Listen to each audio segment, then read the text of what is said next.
unfortunate in the video. Things that happened in the video. Unfortunate. Wait, but drop a video in my na. Muntaka, right? Well, you see Muntaka there. Muntaka. One Muntaka. Yes, Muntaka. Good. Okay. One who know actually, Angie, was in computer. I was say, wait. You can't John, His Excellency former President John Mahama. Yes, Mehuno. Akoma 87.9 Kumasi. And one just no Sakura man one Sakura man. Muntaka. Why? What is happening there?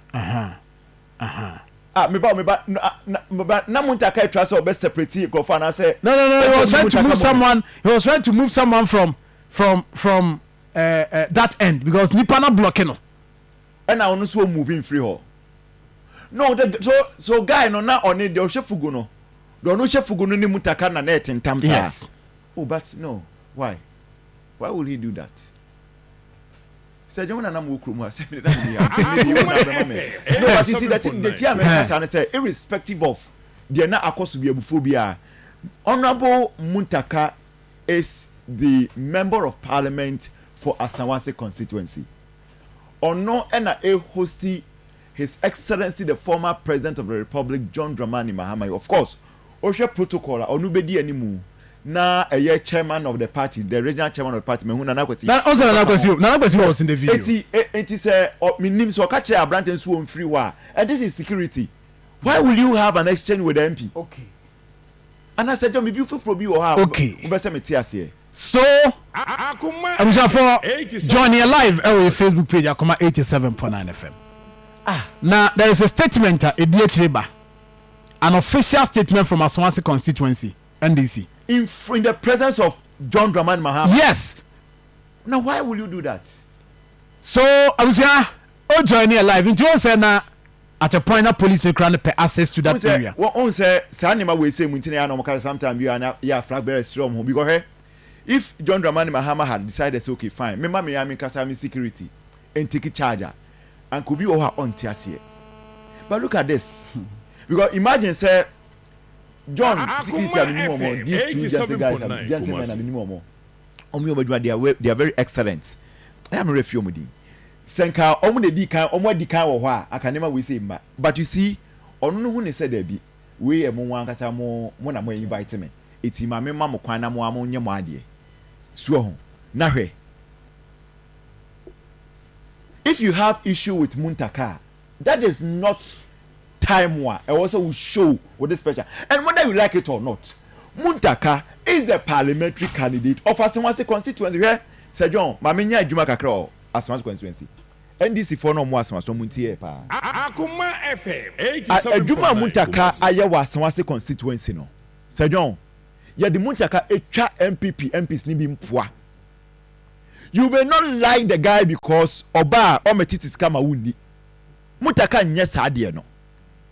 But Oshe Ejuma Muntaka ayewa Asawse constituency as John Muntaka minim no the minimum my interview onye madam fo but Sir John who say me bo MP bia baso a etimema betan ase aka Kofi Amankwa manu oka de animu a mete woto the same thing meka Muntaka asem oka de animu a mete woto because these are guys are minimum adwuma o my for their constituency.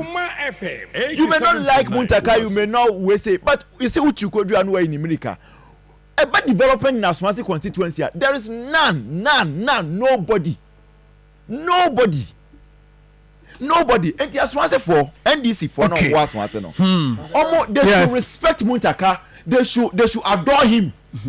They should adore. You see, for you to have somebody within the Kumasi political enclave, say any greater Kumasi, the heart of Kumasi. We created no since 2004. Muntaka nya de da Muntaka nya de was 2016 and look at over 5,000. Muntaka strike in 2020 no it was over 20,000. Look, one seater MPP for 9 no the oka say MPP for say omokoju aswansi ya e almost afi abansinkun please they can't we need America central me call your community manifesto. MPP communicator or buy me money di. O me no buy. One was campaigning for Muntaka live on TV na that back on cousin so nya de oye no. Oh yes. He no anko pass my move. Oh, I said me money. They won't can party be investigate. Me money. Me ba what that so go dey na money. Video na me ba video na ye wa Asawse constituency. Obi a wa appear in the video bia party be investigate any part. Say no mo hwe. Because who pass my obi. Wo mo hwe, nti we kwa so that is what I'm saying, sir. Who pass my obi. The thing is that. Say obi a kojina TV3 camera nim. Campaign man. Oh, yeah, campaign. Muntaka. Yes. The thing is that Muntaka NDC 4 and so Muntaka muye. All right. They should stop it. They should stop it. You may not like the guy, fine, but about in development in Asawse constituency. Even MPP for no claim Muntaka has done well. I wanted to understand the yes, I will give you the background. I will give you the background because we share statement to Kranwa. Garden boy, in fact, your friend we issue statement, but your friend now won't fact. I want to sign statement.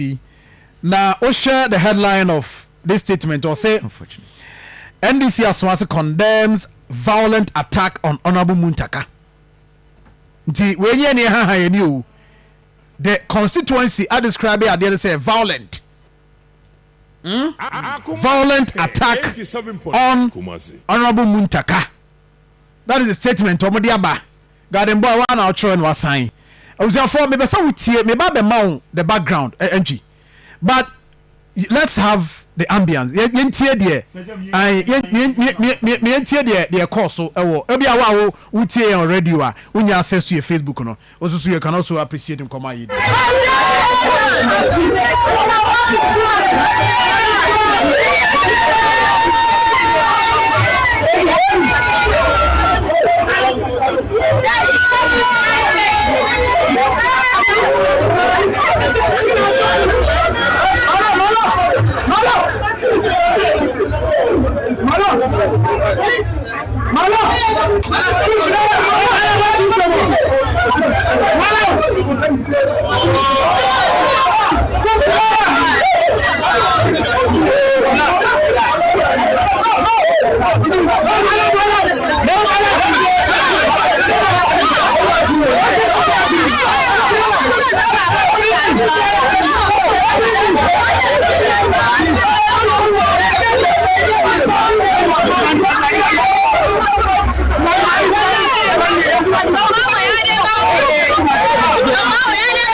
Okay, so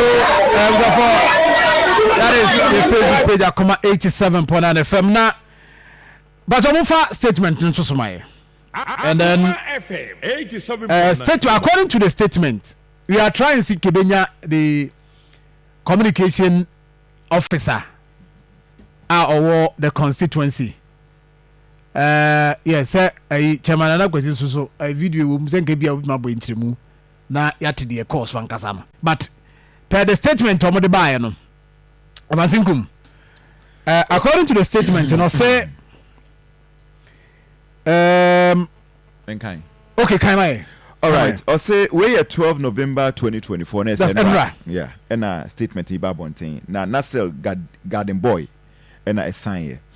I'll say NDC Asawse condemns violent attack on Honorable Muntaka. The National Democratic Congress NDC Asawse constituency expresses profound dismay over yesterday's violent attack on Honorable Muntaka, an act that starkly contradicts the principles of democracy and civil discourse. Good. This unwarranted aggression, allegedly orchestrated by individuals aligned with the self-proclaimed national executive. Enipana otro krate you know. Owa so. Okay. Ntima enkona ne garden boy ni nkomo na omo nto famfama ye. They didn't na see garden boy. Me ankasa me nua ba konso no. Na say when you intino. Garden boy nya sika. Garden boy nya sika. Oh, they no for. Nya sika. Ya boko dey baba. Ya adumu. Na opposition ni se ni mo. Oh, zamum. Johnny Vance ni you. Mate. Na what the I mean here kind because now you try say a bit me nyama na person ye issue statement na o de buy no teach mu tire tifo video no e wa ha e de na course so esi da ben e hefa poti na sa video ayensa kan e de course no e course se de manu fa ko ya yen teach for majiboti Akoma FM so no ko NDC Asawse constituency say Sunday Monday training yenanje eni na ne say ade party a esi abra the former president His Excellency John Dramani Mahama Honorable Alhaji Mohammed Muntaka bo apro Besra Ashanti Regional Wangara Chief Alhaji Ibrahim Gado Watara na the TV na ne say abra the former president Bani Rebecca Monday na no the former 7.9 Kumasi. The former president Eba Kumasi ebe asori KM University oni pastor dey asori for to na during that period no Honorable Muntaka ni eno nti the post house we no take na we be fi eba ohini ni fi na most the way I you say advancing medical economy sana the NDC for number it's an advanced team now the entrance to the palace was being marked by Ecophobia and NDC for yes, you are describing some Ecophobia more some NDC for David the mama she fugu na block we they na Muntaka video ye share there Muntaka chino no yes you are saying that na no sir John NDC member say ko ni Honorable Muntaka Honorable His Excellency John Dramani Mahama and can you never block their way the pastor said they can touch him which of them na will refer to our statement me say yeah statement no right back ku bia o se fugu bia e fi ba e fe no rasta Akoma FM 87.9 and what say national executive member there is one rasta no NDC but there is one NDC guy on claiming a national executive member being appointed by the Zongo Caucus coordinator Alhaji Kuliyonga. Now say if you are a national appointment at the office of the Zongo Caucus coordinator, that does not give you powers over duly elected constituency executives of Asawse constituency. So Garden Boy Mami, let's establish this. The whole can say media onye wo mo she fugu ni bi na refer to in this statement. Daddy, okay. I'm not say about the fugu order in my face. Obia, we say we appointed a Zongo Caucus a logistics committee. Now what the man order? Akọfa talk before omo fi asofugu e de mo go and infligate anu. The your friend is Judge Asiri. He is not a constituency executive. He is a premier party member. By that extension, and a coffee, a buy. I'm also by established to community. as the head of the media team, now was a mini team. Said they are entrance of His Excellency John Dramani Mahama Muntaka. You can capture. But you do get in they allow me to enter. But the other guy are coming here, and I may be walking. And so I have to come back. No, some say they should allow him access. And to leave them a team, I bet we need that guy, and I'm not familiar. And I'm a say, I'm not saying to judge, and that guy now, also for dinner, I block on a woman to come in, His Excellency John Dramani Mahama, and say, no, I'm penny, and my Obianya, and so, and Kosovo. Very well said, the original Honorable Muntaka, His Excellency John Dramani Mahama.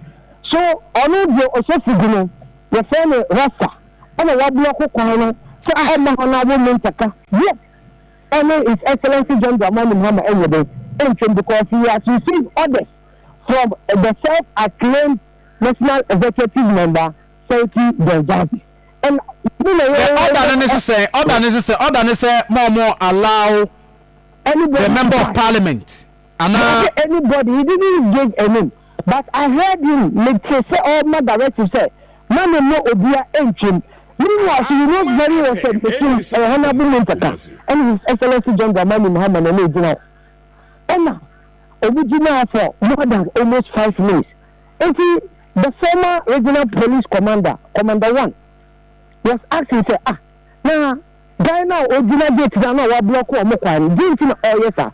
So now, Onono was reacting and wanted, say, Onono ba presi guy now, could you guy no free quarter.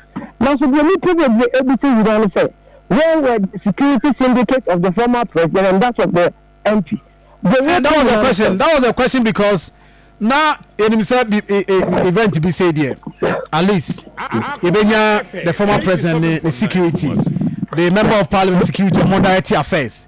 The other day, I was here, Mujas and the Menino, Edema, the metro fool say, Omufri, you allow them to come into this arrangement. How it is.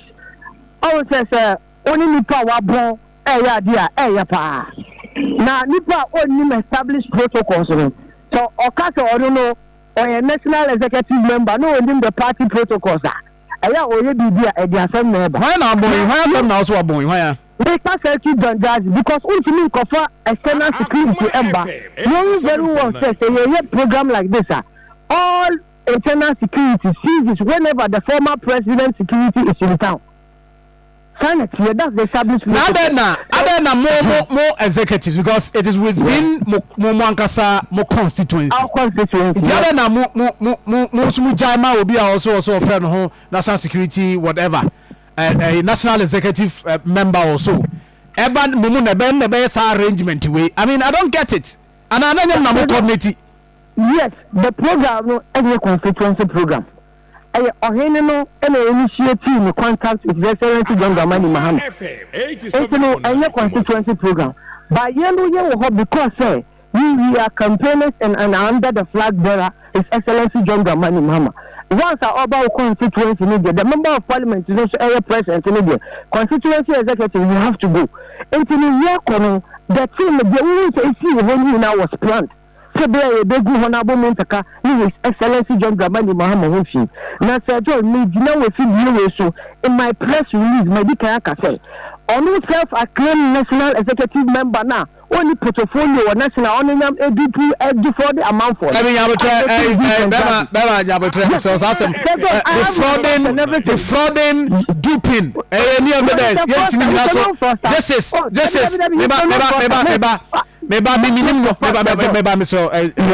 Mr. Obi reputation. Okay,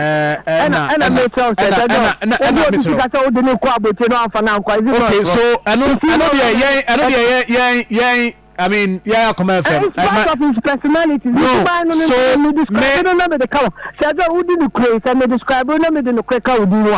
your personality. But do you have an established case against him? Case charges against him? What can I say? Anyway, but for us, we don't have that. You know the established protocol.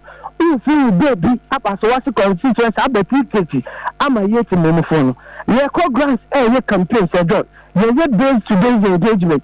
After that ye hot work and in Brabia we are doing what we call mini rallies and community engagement. In the night we go to radios, but I said that Ben Bakupen Wabas also constituency Kwabe campaign NDC. There is none. Now don't have any Muhammad Eba. With the one Akobo amount for set rest away when NDC is a selection done by Muhammad Ofi. Now the answer in my release, executive of Asawse Yaka. Sir, my NDC program back up Asawse constituency, my mom with the issue. Hey. Yes, Sir John, that's the directive. So NDC could able to enter Asawse constituency.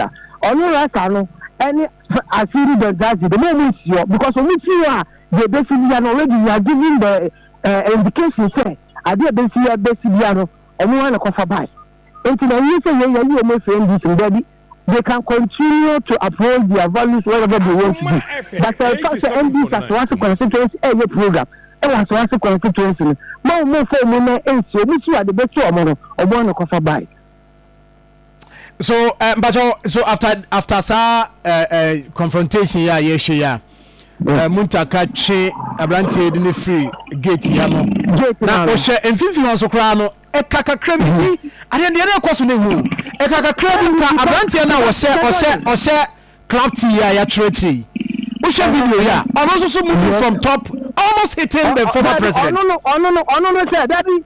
I don't know the estimate say what were the security doing when the guy prevented the estimate for us from entering. I don't know he's part of Honorable Muntaka Muhammad Simon. And so I don't know again security money is blocking the way into he wanted us to think about before so aquatic guy in Akolana so Fuguna wa block who the pastor says what about it? And I'm blocking now or sat to see. And also I'm catching say everything is in order honorable Edina so. But I don't know the things were delayed. Because ultimately the former president engineer a year action. Let work out what's directive from a city Donjazi. What is a city Donjazi? And on NTC NDC Asawse constituency. Okay, they see what happened, arrests, reports or whatever. But Obiam Pradie. It was Obiam Okay, so after that incident, I wouldn't say emotional intelligence and key. Honorable Muntaka is in the fund, and we will be a comment on that issue because after the incident, now, Omuna access on His Excellency John Dramani Muhammad F.O. so we go champions, being talk about the incident that happened. Everything and opinion, but it's my duty as the communication officer of the constituency. Say, whenever the constituency name is in disrepute, I have to make releases to state the facts for everybody to know that this is the true state of what event. Even the investigations are made by say this is what really happened. And here NDC Asawse constituency, the plotted events are plotted say the Honorable Muntaka His Excellency John Dramani Muhammad Ofi, and by that exception. You put me in that press release, Selki Asiri Donjazi, any roster of Ababono. My NDC any program and 2 money is so. We 2 money see was constituency NDC program. They see Omono. Right, Nasiru Mamina was similar. Yeah, all right, Nasiru Garden boy. I don't know.